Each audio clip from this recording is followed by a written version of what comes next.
Hello. I thought I'd give you a little walk around as I get my day started. I've got to change my shoes from my outside boots.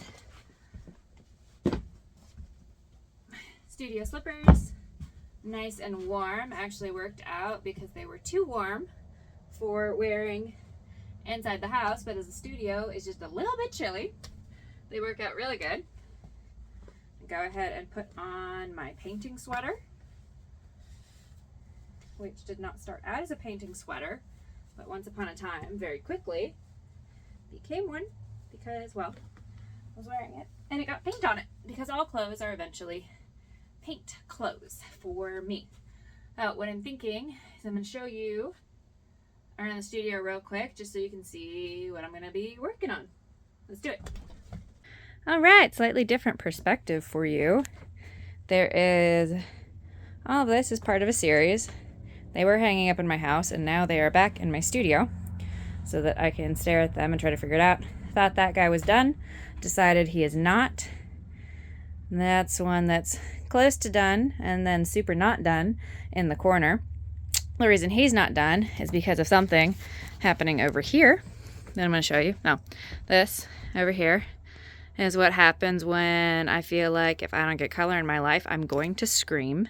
So you mix up a bunch of color and then do nonsense on a canvas. And it feels really great when the things that you are actually working on that matter more are very structured like this.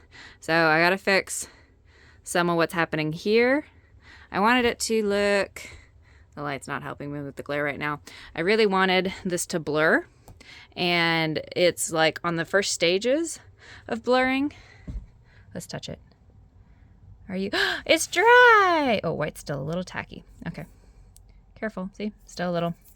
Oil paints. The paint is wet. Sing the song with me. The paint is wet. The paint is wet. The paint is wet. Don't touch it. The paint is wet. Line work. All of these lines. So actually, I don't know if I'm going to work on this today. This bunny down here needs to become really realistic. It's supposed to be a realistic bunny. He's staying as is. I got basically all of my colors are now nice and solid. Filled those in more. Started doing this line work as an experiment. And then was like, oh, that is, well, that is quite lovely. And my goal with the finished piece is that it's all going to contrast. So I'm going to make the blur happen a little better. Here's hoping. I need to paint that bunny fully in. But I'm kind of feeling like that's the last thing. Although I might need a first layer on him. So maybe I will work on that today just a little bit. And the nice thing is if I do the line work 1,000 times, I will get better. Because there's some smudges on there that I need to go back and fix. I don't want to. Notably right here. See, I'll bring you really close. You see right here? You see this little schmidge? So what happens is you're practicing your line work and you don't know how to control your brush and your paint consistency isn't perfect yet. See over here? This. This is the bane of being an artist, is that all I see when I look at this and I step back and I'm like, that should look really cool. But my eye immediately goes to, that's wrong. And that's wrong.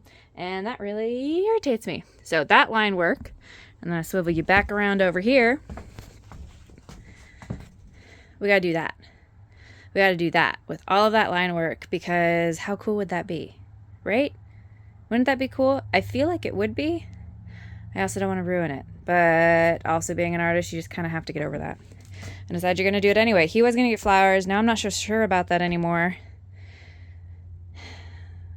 I want more color in my life. So does this one become galaxy? Do we just like start glazing galaxy colors over it?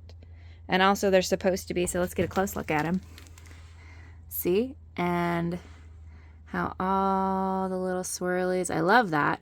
I want to hallmark that, especially these guys, and make that effect even more of going into the painting. I want to add butterflies. What if there was little butterflies that just went bloop? Just a couple of them. So like 5, because that's how many there are, right? Let's count them. 1, 2, 3, 4, 5. Technically then 6. Counting the center one, but 5 little thingies that are going into the center. So I don't think I'd need 6 butterflies. I think I would do 5. Apologies for the counting if that sounded like, or what have you, but realistically, that's what it sounds like to be the mom of a toddler.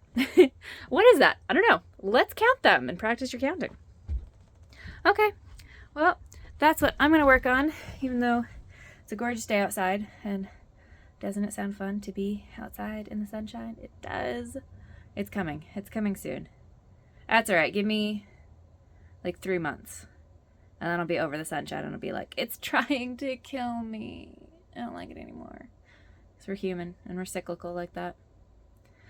You know, so coffee time, brush time, cleaning of the palette time. Oh, that's what I was going to show you too, real quick, because I did have somebody ask me about this. What do I do to save my paints? Well, as you can see, these are all mixed, and luckily these did not dry out, specifically because it is still cold here.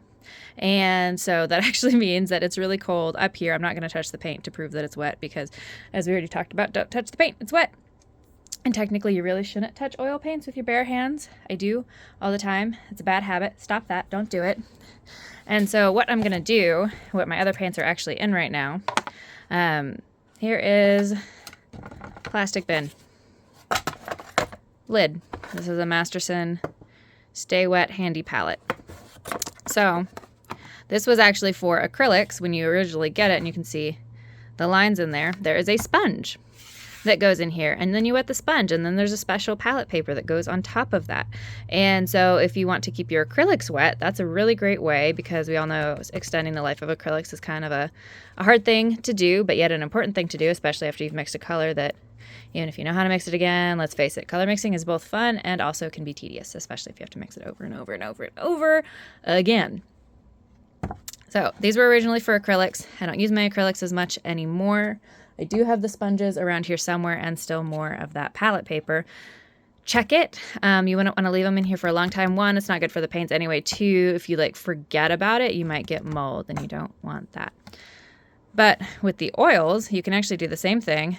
Stick it in this container, and if it's not cold where you are and in your studio, which is going to be happening here soon, which is what I normally do, is I'll put all of that paint into the palette.